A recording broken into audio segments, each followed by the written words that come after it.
বাংলা ভাষায় কথা বললে আপনারা বেছে বেছে বলছেন চুনকে চুনকে, কে হিন্দু কে মুসলমান।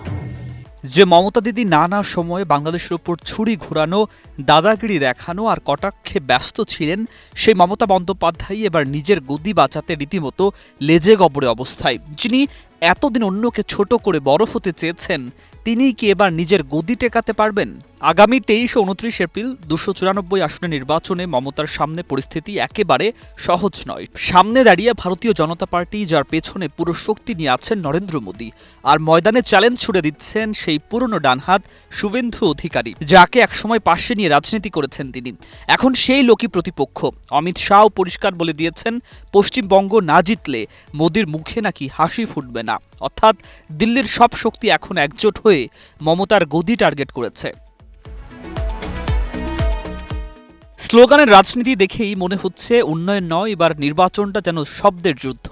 মমতার জয় বাংলা শুনে বিজেপি বলছে এটা বাংলাদেশের স্লোগান।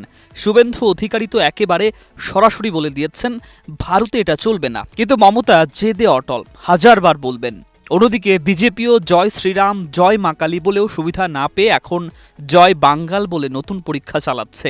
শুনে মনে হয় রাজনীতি কম, স্লোগানের নাটক বেশি চলছে।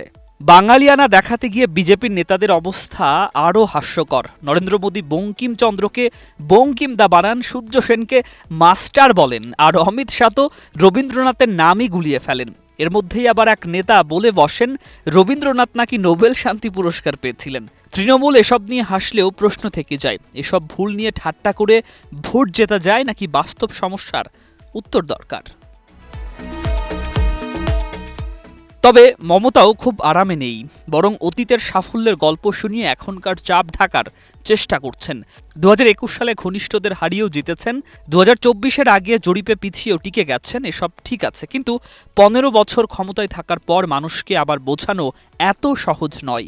ভারতের অনেক রাজ্য হিন্দুত্ব রাজনীতি কাজ করলেও পশ্চিমবঙ্গে পুরোপুরি কাজ করেনি, এটাই তার ভরসা। তবুও কেন্দ্রীয় চাপ, তদন্ত সব মিলিয়ে পরিস্থিতি আগের মতো আর নিশ্চিন্ত নেই। নির্বাচনী কৌশলেও স্পষ্ট অস্থিরতা। তৃণমূল কংগ্রেস এবার 1/3 পুরনো বিধায়ক বাদ, মানে নিজের লোকদের ওপরই ভরসা কমে গেছে। আগের মতো তারকা প্রার্থীও নেই, বরং যোদ্ধা নামানোর গল্প চলছে। ভবানীপুরে মমতা নিজে আর নন্দীগ্রামে শুভেন্দুর লড়াই, এই দুই কেন্দ্রেই আসল নাটক। প্রায় 30% মুসলিম ভোট তৃণমূলের ভরসা, তাই 20 থেকে 25% হিন্দু ভোট পেলেই জয় সম্ভব। কাগজে কলমে হিসাব ঠিকই আছে। জরিপ বলছে 48.5% মানুষ মমতাকে চাই, 184 থেকে 194 আসন পেতে পারেন। কিন্তু বাস্তবতা হলো, মাঠের খেলা শেষ না হওয়া পর্যন্ত এই গদি ঠিক কতটা নিরাপদ তা কেউ নিশ্চিত করে বলতে পারছে না।